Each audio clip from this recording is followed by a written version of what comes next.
வணக்கம் diamond TV நேயர்களே, இது உங்கள் அபிமான டைமண்ட் டிவியின் வினாடி வினா நிகழ்ச்சிக்கு மீண்டும் உங்களை அன்புடன் வரவேற்பது உங்கள் கலைஞரை தமிழன் தோமா பாக்கியா. இந்த நிகழ்ச்சியில் யார் எங்கிருந்து வந்திருக்கிறார்கள் என்பதை அறிமுகம் நீங்கள். Happy morning to everyone. I am Bhavishya from ONGC Public School, Naravi Karikal. நீங்கள். வணக்கம், I am Shrutika from SRS National Higher Secondary School. நல்ல ஆங்கிலம் எப்படி பேசுறாங்க, நல்ல மகிழ்ச்சியா இருக்கு அப்படி பேசும்போது.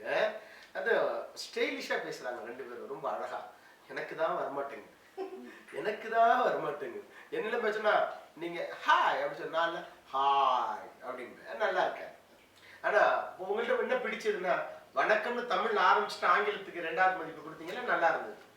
வணக்கம் சொல்லு நீங்க பாத்துக்க. உங்களுக்கான நிகழ்ச்சியின் விதிமுறை. அடுத்த கேள்வி, முதல் கேள்வி, உங்களுக்கான முதல் கேள்வி. 2004 2014 வரை இந்தியாவின் பிரதமராக இவர்களில் யார் இருந்தார்கள்? 2004 2014 வரை இந்தியாவின் பிரதமராக இவர்களில் யார் இருந்தார்கள்? உங்களுக்கான குறிப்பு, தேவகவுடா, மன்மோகன் சிங், 2 இல்லை. மீதம் இருக்கிறது 2 இல்லை, தேவகவுடா. தேவகவுடா என்பது தவறான பதில். மன்மோகன் சிங் என்பது மன்மோகன் சிங் பிஜேபி காரங்க ஆட்சிக்கு வந்தாங்க. அவங்க 10 வருஷம் இருந்தப்ப இவங்க 10 வருஷம் ஆண்டு கொண்டிருக்கிறார்கள். உங்களுக்கான அடுத்த கேள்வி, இந்த நிதியாண்டில் இந்தியாவில் எத்தனை லட்சம் கோடி கடன் வாங்க முடிவு செய்யப்பட்டிருக்கிறது? நாடே கடன்ல தான் இருக்கு. முன்னாடியே முடிவு பண்றாங்க எவ்வளவு கடன் வாங்க பண்ண முடிவு பண்றாங்க. ரொம்ப கொடுமையா தான் இருக்குல்ல. இந்த நிதியாண்டில் எத்தனை லட்சம் கோடி கடன் வாங்க முடிவு செய்யப்பட்டிருக்கிறது?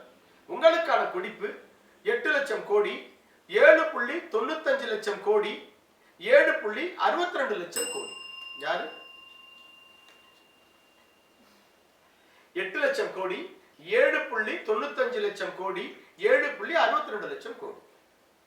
உங்களுக்கு என் குறிப்புகள் புரியவில்லை என்றால் ஆப்ஷன் 1 2 சொல்லலாம். 8 லட்சம் கோடி, 7.95 லட்சம் கோடி, 7.62 லட்சம் கோடி. 7.95. நீங்கள் மீதம் 8 லட்சம், 7.62. 7.62 என்பது தவறான பதில். 8 லட்சம் கோடி என்பதும் தவறான பதில். 7.95 லட்சம் கோடி என்பதுதான் சரியான பதில். ஒரு 5% கம்மி ஆயிடுச்சு. அவங்க கணக்கு போட்டது 8 லட்சம் கோடி, ஆனா வாங்கி இருக்கிறது 7.95 லட்சம் கோடி. 14.82 லட்சம் கோடி கடன் பெற இந்தியா திட்டமிட்டு இருக்கிறது. இப்ப வாங்கி இருக்கிறது 7.95 லட்சம் கோடி அப்படின்னா, ஆனா இந்த அடுத்த 6 மாதத்துக்குள் உள்ள நிதியாண்டில் எவ்வளவு கடன் பெற இருக்கிறார்கள் என்றால் 14.82 லட்சம் கோடி இந்தியா கடன் பெற இருக்கிறது. இதெல்லாம் ஏன் மாணவர்களுக்கு சொல்லணும் அப்படின்னா, உலக நடப்புகள் தெரிந்தாக வேண்டும். உங்களுக்கான அடுத்த கேள்வி, பிரிக்ஸ் கூட்டமைப்பில் எந்த நாடு இவற்றுள் இல்லை? பிரிக்ஸ் கூட்டமைப்பில் இவற்றுள் எந்த நாடு இல்லை? உங்களுக்கான குறிப்பு, இந்தியா, தென்னாப்பிரிக்கா, இங்கிலாந்து. தென்னாப்பிரிக்கா, இந்தியா. ஆக்சுவலா மிக சரியா சொல்லணும்னா பிள்ளைங்க 2 பேரும் பயங்கர அறிவாளி. 7.95 லட்சம் கோடின்னு முதல் பெல் அடிச்சு சொன்னதும், முதல்ல பெல் அடிச்சு இவர் இங்கிலாந்துன்னு சொன்னதும் சரியான பதில். இங்கிலாந்து என்பதுதான் சரியான பதில். அவங்க தான் அந்த பிரிக்ஸ் 10 நாடுகள்ல இல்ல. முதல் 5 நாடுகள் பெரிய நாடுகள், இணை 5 நாடுகள், மொத்தம் 10 நாடுகள் இருக்கிறது இணைப்புல. சரியா? உங்களுக்கான அடுத்த கேள்வி, தமிழ்நாட்டின் பகத்சிங் என்று யாரை அழைப்பார்கள்? இவர்களில் தமிழ்நாட்டின் பகத்சிங் என்று யாரை அழைப்பார்கள்? உங்களுக்கான குறிப்பு, வாஞ்சிநாதன், திருப்பூர் குமரன், வீரபாண்டிய கட்டபொம்மன். வாஞ்சிநாதன், திருப்பூர் குமரன், வீரபாண்டிய கட்டபொம்மன். வாஞ்சிநாதன், திருப்பூர் குமரன், வீரபாண்டிய கட்டபொம்மன். வாஞ்சிநாதன். மீதம் இருக்கிற திருப்பூர் குமரன் தவறான பதில். வாஞ்சிநாதன். உங்களுக்கான அடுத்த கேள்வி, குறிப்புகள் கிடையாது, பெல்லடிக்க தேவையில்லை. முதலில் பதில் சொல்பவர்களுக்கு 2 மதிப்பெண்கள். பாராளுமன்ற உறுப்பினர்கள் எண்ணிக்கை எத்தனை பேர்? ஸ்டார்ட். 49. பாராளுமன்ற உறுப்பினர்கள் நீங்கள். சரி, இப்படி கேள்வி. இப்போ இந்த கேள்விக்கு பதில் தெரியாதனால நான் குறிப்புகளே கொடுக்கிறேன். சரியா? குறிப்பு தரேன். இப்ப பெல் அடிங்க. 525, 545, 561. 525, 545, 561. 525. மீதம் இருக்குது 545, 561. இப்போ நான் ஒரு விஷயம் சொல்றேன். 545 பேர் இருக்கிற பாராளுமன்றத்தை 56 பேர் பேர் சொன்னீங்களே, 46 பேர் சொன்னாங்களா? என்ன அநியாயம்!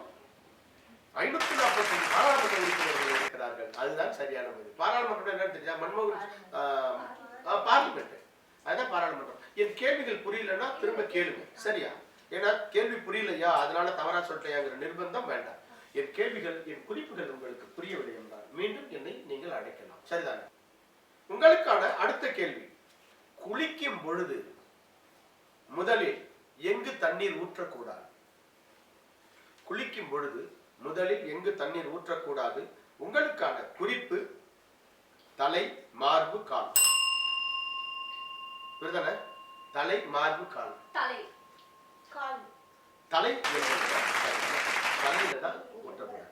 நிகழ்ச்சியில் உங்களுக்கான 5 குறிப்புகள். முதல் குறிப்பு, இது ஒரு உணவுப் பொருள். முதல் குறிப்பு, இது ஒரு உணவுப் பொருள். இரண்டாவது குறிப்பு, இது இல்லை என்றால் சமையல் இல்லை. உப்பு. நான் இந்த ஊரை விட்டு வெளில போறேன், நான் இந்த ஊரை விட்டு வெளிநாடு போறேன். ஏன்னு கேட்டீங்கன்னா, என் உப்பு உணவுப் பொருள் இல்லையா? என் உப்பு உணவுப் பொருள் இல்லையா? அரிசி இல்லாம சமைக்கலாமே. உப்பு இரண்டாவது குறிப்பில் சரியான பதில். அது என்ன நடந்துச்சுன்னா, அது எப்படி சொல்லியிருப்பேன்னா, உப்பு இல்லாம சமைக்கவே முடியாது. அதுதான் இதுல என்னென்ன குறிப்புகள் பாருங்க. எல்லா சமையலுக்கும் இவன் பயன்படுவான், பூவுக்கும் இதுக்கும் சம்பந்தம் இருக்கு, கடலுக்கும் இதுக்கும் சம்பந்தம் இருக்கு, குப்பையிலே என்ற பழமொழிக்கும் இதுக்கும் சம்பந்தம் இருக்கு, காப்பு கட்டுவது கிராமத்து வழக்கம். உப்பு, காப்பு, உப்பு. உங்களுக்கான கதை, இந்த பூமி பந்து உருவான நாள் முதல் இன்று வரை பல உயிரினங்கள் தோன்றி அழிந்து போயிருக்கின்றன. ஆனால் அவை அனைத்தும் மனிதன் பயன்படுத்தவில்லை. அவைகளும் மனிதனை பயன்படுத்தவில்லை. ஆனால் இன்று மனிதன் ஆசை அனைத்தையும் பயன்படுத்த விரும்புகிறான். விளைவு, இந்த உலகத்தை முழுமையாக ஆள வேண்டும் என்பதுதான். சரி, அதுக்கு பிறகு செத்து போயிடுவீங்களடா என்றால், இருக்கும் வரை மனித நேயத்துடன் வாழ்வது, மற்றவர்களுக்கு உதவி செய்து வாழ வேண்டும். மீண்டும் ஒரு முறை கதை உங்களுக்காக. இந்த பூமி பந்தில் உருவான நாள், இந்த பூமி பந்து உருவான நாள் முதல் இன்று வரை பல உயிரினங்கள் தோன்றி அழிந்து போயிருக்கின்றன. ஆனால் அவை அனைத்தும் மனிதன் பயன்படுத்தவில்லை. அவைகளும் மனிதனை பயன்படுத்தவில்லை. ஆனால் இன்று மனிதன் அது ஆசை அனைத்தையும் பயன்படுத்த விரும்புவதன் விளைவு, இந்த உலகத்தை முழுமையாக ஆள வேண்டும் என்பதுதான். சரி, அதற்கு பிறகு செத்து போயிடுவீங்கடா. ஆனால் அதனால் இருக்கும் வரை மனித நேயத்துடன் வாழ்ந்து மற்றவர்களுக்கு உதவி செய்து வாழ வேண்டும். உங்கள்கிட்ட இருந்து ஆரம்பிக்கிறேன். முதல் ரவுண்ட்ல யார், இதுக்கு முன்னாடி யார வெற்றி பெற்றுங்க வந்தீங்க? கேஎம்கே ஜெயிச்சிங்களா? நீங்க டொமினிக் சேவி அடிச்சுட்டு வந்தீங்க.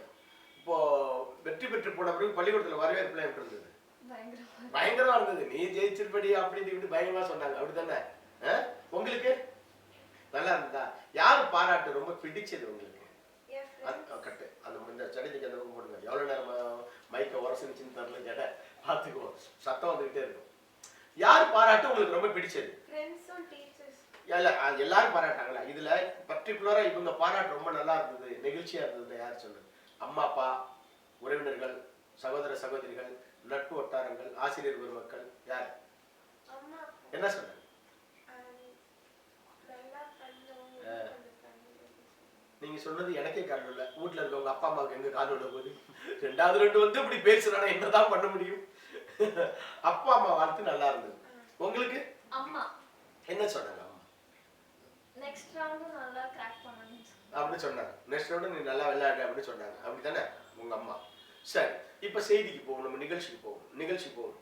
நிகழ்ச்சியில என்ன அப்படின்னு கேட்டீங்கன்னா, வேண்டும் என்ற வார்த்தை எத்தனை முறை பயன்படுத்தப்பட்டது? 3 முறை. 2 முறை. இந்த பூமி பந்து உருவான நாள் முதல் இன்று வரை உயிரினங்கள் தோன்றி அழிந்து போயிருக்கின்றன. ஆனால் அவை அனைத்தும் மனிதன் பயன்படுத்தவில்லை. அவைகளும் மனிதனை பயன்படுத்தவில்லை. ஆனால் இன்று மனிதன் ஆசை அனைத்தையும் பயன்படுத்த விரும்பியதன் விளைவு, இந்த உலகத்தை முழுமையாக ஆள வேண்டும் என்பதுதான். சரி, அதுக்கு பிறகு செத்து போயிடுவீங்கடா. அதனால இருக்கும் வரை மனித நேயத்துடன் வாழ்ந்து மற்றவர்களுக்கு உதவி செய்ய வேண்டும். 2 முறைதான். 2 பேரும் தப்பா சொன்னீங்களா? சரியா சொன்னீங்களா? சரியா சொல்லி இருக்காரியா? சரி, உங்களுக்கான அடுத்த கேள்வி. நிகழ்ச்சியில இரண்டு மாணவிகளும் போட்டி போட்டு விளையாடுறது ரொம்ப மகிழ்ச்சியா இருக்கு. போட்டி போட்டி பேசல, என்ன கேள்வி கேட்பாங்கன்னு பார்த்தா என்ன கேள்வி கேட்கல. அது வரைக்கும் மகிழ்ச்சி தான். ஏன்னா அவங்க கேள்வி கேட்டா எனக்கு தெரியாது. எனக்கு ஒண்ணுலயும் நான் வந்து தர்மி மாதிரி கேள்வி கேட்க தான் தெரியும், பதில் சொல்ல தெரியாது. ஆமாவா? அதோட பார்த்தா என்ன யாருக்கிட்ட நைஸ் ஆமா இல்லன்றாருங்க. இவங்க பாத்தீங்கன்னா ஆரம்பிச்சதுல இருந்து 2 2 4 4 6 6 8 8ன்னு மிகச்சரியா சமநிலையில் வகுக்கிறாங்க. இப்போ எங்க ஒளிப்பதிவாளர் அங்க மதிப்பெண்கள் போட்டுக்கிட்டு இருக்காரு. இவங்க மிஸ் பக்கத்துல உட்காந்துட்டு சரியா போடுறாரா, நம்ம பிள்ளைக்கு மார்க் சரியா வருதா அப்படின்னு உத்து பார்த்துட்டு இருக்கிறாங்க. நாங்க சரியா தான் போடுறோம். ஏன்னா எங்களுக்கு பிரச்சனை கிடையாது. யார் வெற்றி பெற்றாலும் எங்களுக்கு வருத்தம் இல்லை, கவலையும் இல்லை. ரெண்டும் ஒண்ணுதானே. என்னங்க எல்லாத்துக்கும் கும்பிடுறாரு. உங்களுக்கான 9வது கேள்வி, இந்தியாவில் முதலில் ஆதார் அட்டை எங்கு வழங்கப்பட்டது? உங்களுக்கான குறிப்பு, உத்தரப்பிரதேஷ், டெல்லி, மகாராஷ்டிரா. உத்தரப்பிரதேஷ், டெல்லி, மகாராஷ்டிரா. இந்தியாவில் முதலில் ஆதார் அட்டை எங்கு வழங்கப்பட்டது? உத்தரப்பிரதேஷ், டெல்லி, மகாராஷ்டிரா. டெல்லி. மீதம் இருக்கிறது உத்தரப்பிரதேஷ். டெல்லி, உத்தரப்பிரதேஷ் இரண்டும் தவறான பதில்கள். மகாராஷ்டிரா என்பதுதான் சரியான பதில். உங்களுக்கான இறுதி கேள்வி. இந்த கேள்வியில் வெற்றி பெறுகிறவர்கள் காலிறுதி சுற்றுக்கு செல்வீர்கள். ரொம்ப 2 நிகழ்ச்சிகளுமே ரொம்ப எப்படி சொல்றது, அந்த வெற்றியின் விளிம்பில் இருந்து ஒருவர் தவறி கீழே விழுகிறார், அதுதான் நிகழ்ச்சி. 2 பேர் 8 மதிப்பெண். இறுதி கேள்வி, இந்தியாவின் சிகப்பு நதி என்று அழைக்கப்படுவது எது? இந்தியாவின் சிகப்பு நதி என்று அழைக்கப்படுவது எது? உங்களுக்கான குறிப்பு, பிரம்மபுத்திரா, கோசி, கோதாவரி. சமமா அடித்த காரணத்தினால் கேள்வி கடக்கப்படுகிறது. 2 பேரும் மிக சரியா அடிச்சிட்டீங்க. உங்களுக்கான அடுத்த கேள்வி, வந்தது மானா புலியா எவ்வகை வாக்கியம்? வந்தது மானா புலியா இலக்கியம். இலக்கியம் இலக்கியம்.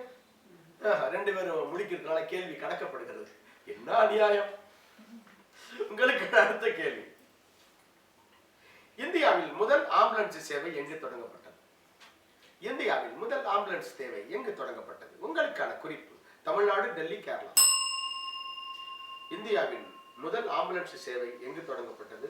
தமிழ்நாடு, டெல்லி, கேரளா. புத்தகத்தை மூடிட்ட. இந்த கேள்விக்கு சரியா தயவுசெய்து யாராவது பதில் சொல்லி என்ன காலிறுதி சுற்றுக்குள்ள நுழைங்க. மறுபடியும் ஒரு கேள்வி கேட்க வைக்காதீங்க. நானும் பழைய கேள்விலாம் எடுத்து சொல்லிக்கிட்டு இருக்கிறேன். இதுக்கு மேல கேள்வி இல்லை. சொல்லுங்க பதில். யார் முதல்ல பேர் அடிச்சது? நீங்க தான். குறிப்பு வேணுமா?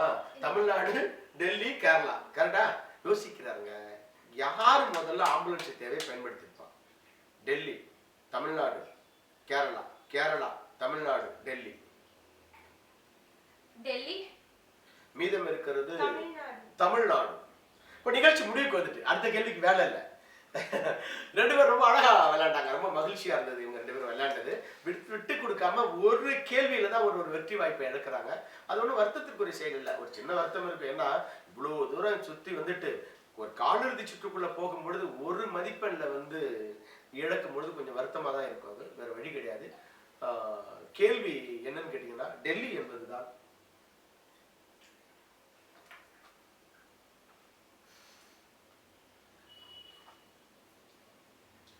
தமிழ்நாடு என்பதுதான் தவறான பதில்.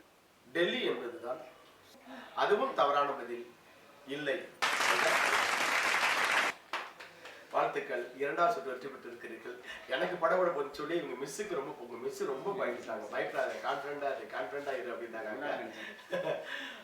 நான் அவங்களதான் ரொம்ப நேரம் பார்த்துக்கிட்டு இருந்தேன். நீ தான் ஜெயிப்ப, கவலைப்படாத, நீ தான் ஜெயிப்ப அப்படின்னு சொல்லிட்டு இருந்தாங்க. அது தெரிஞ்சுது எனக்கு அவங்க அங்கிருந்து சொல்லும் பொழுது. ஆனா ஆக்சுவலா மருத்துவ நகரம் தமிழகம் தான், அதுல மாற்று கருத்து இல்லை. ஆனா ஆம்புலன்ஸ் சேவை முதலா டெல்லியில தான் தொடங்குது. அதுக்கப்புறம் தான் கலைஞர் கருணாநிதி ஐயா அவர்கள் அதை மிக பிரம்மாண்டமா விரிவுபடுத்தினார். 208ங்கிறது.